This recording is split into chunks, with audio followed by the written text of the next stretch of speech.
as you know, we are talking about course planning and syllabus design and some of the dimensions of course planning and syllabus design.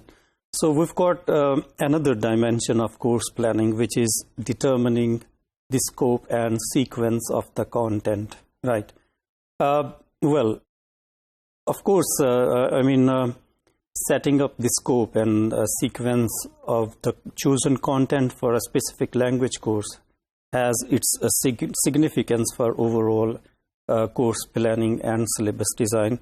So the core question which needs to be addressed while setting up the scope and sequence of the content is how to divide or how to distribute or spread the content throughout the course. I mean, in which classifications, sort of classifications of the content, right? So in order to plan the scope and sequence of the course, we need to be aware of a few issues. And these issues are about the range of content to be included in a course.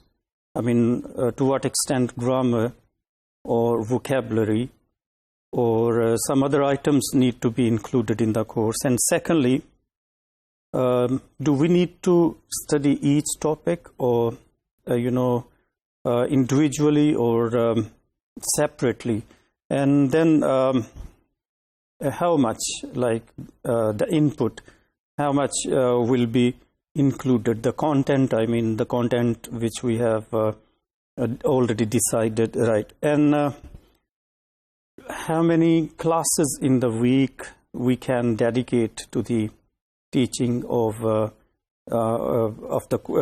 content. So overall, the scope covers the breadth and depth of the language course, and the sequence is its order. I mean, in which order the content will be taught or take place in the classroom, right? We've got, while looking at the scope and sequence element, we need to be aware of some of its parameters, how we can sequence it. So we've got, primarily, we've got, simple to complex. Obviously, this parameter or criteria is just going from simple items to the complex ones. For example, if you are teaching reading, so you're going to teach literal comprehension first, and later on, you're going to teach them inferencing comprehension later on. So this is how it moves from simple to the complex. Then we've got chronology. I mean, the way things happen in the real world. For example, if you are teaching, writing skills, obviously it will be about first telling students about brainstorming, then drafting, then editing, revising, and finalizing the document.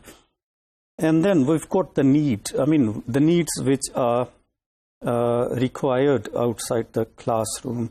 So this is how, we've got another criteria, the prerequisite learning. I mean, the learning which students need before starting the course. And whole to part or part to whole, I mean, how course is combined, how different items of sequence are combined together to give a coherent flow to the overall syllabus, right? And then we've got the last parameter of sequencing, which is the spiral sequencing. We'll look at this spiral notion later on in detail, but here it means how to recycle different items for the sake of inculcating or familiarizing students with repeated exercises for language learning. So in summary, determining the scope and sequence of the chosen content for course planning and syllabus design much rests upon our decisions about what to include and what not to include, and to what extent, what range of items we can include in a specific syllabus. So for example, if it's a task-based syllabus, so the range of tasks and activities to be included in the task-based syllabus. So this is one of the important dimensions of course planning and syllabus design.